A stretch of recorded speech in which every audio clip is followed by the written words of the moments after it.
నీట మునిగినాయి. ఆ ఎన్నికల సందర్భంగా కేంద్ర మంత్రి బండి సంజయ్ గారు మీకు కారు పోతే కారు ఇస్తాం, ఆటో పోతే ఆటో ఇస్తాం, సైకిల్ మోటార్ పోతే సైకిల్ మోటార్ ఇస్తాం, మీ ఇళ్లల్లో మునిగిపోయిన వంట సామాగ్రితో సహా టీవీలు ఫ్రిడ్జులు కూడా అన్నీ మేము కేంద్రం నుంచి నరేంద్ర మోడీ గారిని అడిగి నిధులు తీసుకొచ్చి హైదరాబాదు నీట మునిగిన బాధితులను ఆదుకుంటాము అని చెప్పి బండి సంజయ్ గారు ప్రచారం చేసిండ్రు. ఈ ప్రాంత పార్లమెంట్ సభ్యుడు కేంద్ర మంత్రి కిషన్ రెడ్డి గారు వాటిని ఆమోదించారు. ఈనాటి వరకు వీటి ఊసే ఎత్తలేదు. ఆనాడు ముంపుకు కారణమైన మూసీ ప్రక్షాళన కోసం వాళ్ళ ఎన్నికల మేనిఫెస్టోలో 10,000 కోట్ల రూపాయలు కేంద్ర ప్రభుత్వం నుంచి తెచ్చి మూసీని పునరుద్ధరిస్తాం, మూసీని ప్రక్షాళన చేస్తామనే హామీ కూడా గ్రేటర్ హైదరాబాద్ మున్సిపల్ ఎన్నికల సందర్భంగా భారతీయ జనతా పార్టీ ఇక్కడి ఓటర్లకు మాట ఇవ్వడం జరిగింది. ఆ మాట నమ్మి దాదాపుగా 150 కార్పొరేటర్లు హైదరాబాద్లో ఉంటే భారతీయ జనతా పార్టీకి దాదాపుగా 50 మంది కార్పొరేటర్లను 1/3 ఓటర్లు భారతీయ జనతా పార్టీకి ఓటేయడం జరిగింది. ఆనాటి నుంచి ఈనాటి వరకు బండి సంజయ్ గారు ఇచ్చిన బండి పోతే బండి, ఆటో పోతే ఆటో, లేకపోతే సైకిల్ మోటార్ పోతే సైకిల్ మోటారు ఇస్తా అని చెప్పి ఎన్నికల తర్వాత అడిగితే మీకు అందరికీ ఇన్సూరెన్స్ ఉంది కదా, ఇన్సూరెన్స్ ద్వారా మీకు ఇవన్నీ వస్తాయని ఆయన ఉచిత సలహా ఇచ్చిండ్రు. ఒక సామెత ఉన్నది, సత్రం భోజనానికి నెల్లూరి పెద్దారెడ్డి గారు రికమెండేషన్ లెటర్ ఇచ్చిండంట. సత్రంలో పెట్టేదే ఉచిత భోజనం. వాళ్ళు భోజనం పెట్టే సమయంలో ఎవరు వచ్చినా కూడా వాళ్ళకు ఉచితంగా పెడతారు. దానికి నెల్లూరు పెద్దారెడ్డి పెద్ద ఎత్తున రికమెండేషన్ లెటర్ రాసి దాన్ని మొత్తం ఫ్రేమ్ కట్టించి పంపించాల్సిన అవసరం లేదు. ఇన్సూరెన్స్ ద్వారా ఇన్సూరెన్స్ ఉంటే ఆ ఇన్సూరెన్స్ పొందడం ఎలా, ఇన్సూరెన్స్ చేసుకున్న వాళ్ళకి తెలియదా? దానికి బండి సంజయ్ గారి రికమెండేషన్ ఎందుకు? ఈనాడు కూడా కిషన్ రెడ్డి గారు, బండి సంజయ్ గారు, భారతీయ జనతా పార్టీ జాతీయ అధ్యక్షుడు, పక్క రాష్ట్ర ముఖ్యమంత్రి ఫడ్నవీస్ గారు, బీజేపీ అధ్యక్షుడు రామచంద్రరావు గారు 3 సార్లు ప్రధానమంత్రిగా 12 సంవత్సరాల నుంచి కేంద్రంలో అధికారంలో ఉన్న బీజేపీ ఈరోజు మున్సిపల్లో ఓటు వేస్తే కేంద్రం నుంచి నిధులు తెచ్చి మేము అభివృద్ధి చేస్తామని మాట ఇస్తున్నారు. ఇది నమ్మశక్యమైన మాటనేనా? మిమ్మల్ని నమ్మొచ్చా? 12 సంవత్సరాల మీ గత చరిత్రను చూసిన తర్వాత తెలంగాణ సమాజం ఇంకా మిమ్మల్ని నమ్మి మోసపోవాలని, నమ్మించి మోసం చేయాలని ఈరోజు మీరు ఓటర్లను ఓట్లు అడుగుతున్నారు అని అంటే ఇది తెలంగాణ ఓటర్లను, తెలంగాణ ప్రజలను అవమానించినట్టు కాదా? అదేవిధంగా పదే సందర్భం వచ్చినప్పుడు మేము ఇన్ని లక్షల కోట్లు, అన్ని లక్షల కోట్లు తెలంగాణ రాష్ట్రానికి ఇచ్చినాము, ఇవన్నీ నిధులు తెచ్చినామని చెప్పి కేంద్రం నుంచి మంత్రులు ప్రహ్లాద్ జోషి గారు వచ్చి మన 20 లక్షల కోట్లు మీకు ఇచ్చినామనేదో ప్రకటన చేసి, ఇంకొక మంత్రి వచ్చి 6-7 లక్షలు అన్నారు. ఏ మంత్రి వచ్చినా లక్షల కోట్ల రూపాయల ముచ్చటనే చెప్తున్నారు. దీనికి ఏంది అని అంటే నేను మా చీఫ్ సెక్రటరీ గారిని, ఫైనాన్స్ సెక్రటరీ గారిని అడిగిన, నిజంగా ఈ నిధులు వచ్చినాయా, వస్తే ఎక్కడున్నాయి, ఎక్కడ దాచిపెట్టారు, మరి అందులోకి వెళ్ళి ఆ ఖజానాలో నుంచి కొంతైనా తీసుకొని ఇప్పుడున్న సమస్యల్ని మరి పరిష్కరిద్దాం. ముఖ్యంగా మున్సిపాలిటీలలో ఎక్కడికక్కడ సమస్యలు పేరుకపోయినాయి.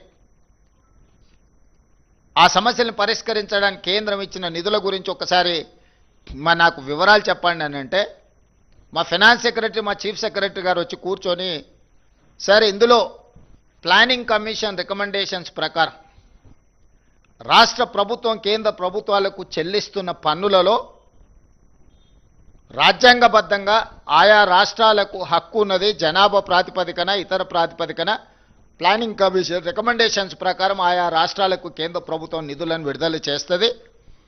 తెలంగాణ రాష్ట్రం నుంచి కేంద్రానికి మనం చెల్లించే ప్రతి రూపాయికి 42 పైసలు తిరిగి మనకు కేంద్రం ఆ నిధులను వెనక్కి పంపుతుంది అని చెప్పారు. నేను అడిగిన మరి ఇతర రాష్ట్రాల పరిస్థితి ఏంది? తెలంగాణ రాష్ట్రానికి, కేంద్రానికి తెలంగాణ రాష్ట్ర ప్రజలు ₹1, తెలంగాణ రాష్ట్ర ప్రభుత్వం ₹1 పన్నుల రూపంలో చెల్లిస్తే అందులో నుంచి 58 పైసలు కేంద్ర ప్రభుత్వం పట్టుకొని తెలంగాణకు 42 పైసలు ఇస్తున్నారు అని చెప్పాను. అప్పుడు నేను మిగతా తెలంగాణ రాష్ట్రంలో కర్ణాటకకి ఎంత వస్తున్నది అని అడిగిన. రూపాయి కర్ణాటక చెల్లిస్తే 16 పైసలు కర్ణాటకకి ఇస్తున్నారు. తమిళనాడుకి ఎంత ఇస్తున్నారు అని అంటే రూపాయి చెల్లిస్తే తమిళనాడుకి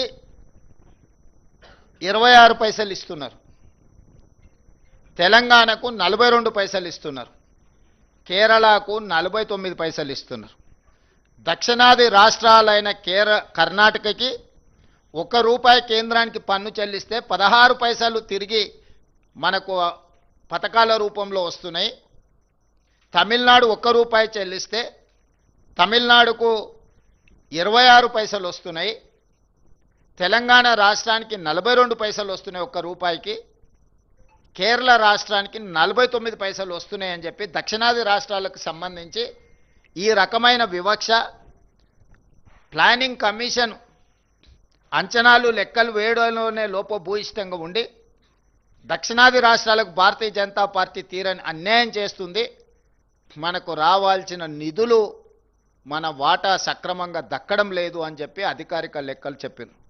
సరే మంచిది, మరి ఉత్తరాది రాష్ట్రాలు బీజేపీ అధికారంలో ఉన్న రాష్ట్రాల పరిస్థితి ఏంది అని అడిగినప్పుడు బీహార్ రాష్ట్రం ₹1 పన్ను చెల్లిస్తే బీహార్కు ₹6.06 కేంద్రం నిధులు విడుదల చేస్తుంది.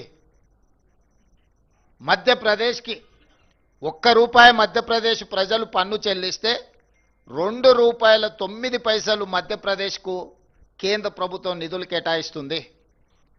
అదే పెద్ద రాష్ట్రమైన ఉత్తరప్రదేశ్ పరిస్థితి ఏంది అని అంటే ₹1 ఉత్తరప్రదేశ్ కేంద్రానికి చెల్లిస్తే ₹2.03 ఈరోజు ఉత్తరప్రదేశ్కి కేంద్రం నిధులు విడుదల చేస్తుంది.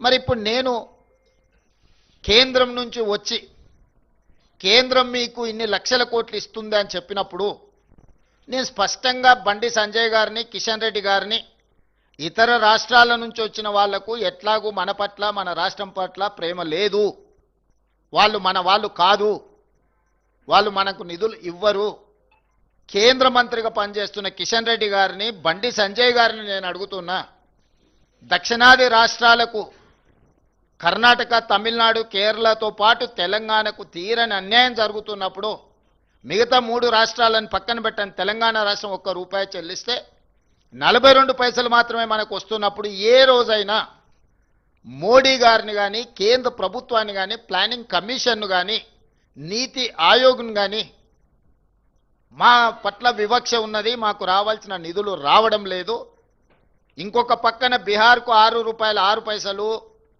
మధ్యప్రదేశ్కు ₹2.09, ఉత్తరప్రదేశ్కు ₹2.03 మీరు అత్యధికంగా నిధులను తరలిస్తున్నారు. ఇది వివక్ష. ఈ వివక్షను సవరించండి, సరిదిద్దండి, తెలంగాణకు నిధులు ఇవ్వండి అని ఏ రోజైనా కిషన్ రెడ్డి గారు కానీ, బండి సంజయ్ గారు కానీ ఏమైనా మాట్లాడినరా?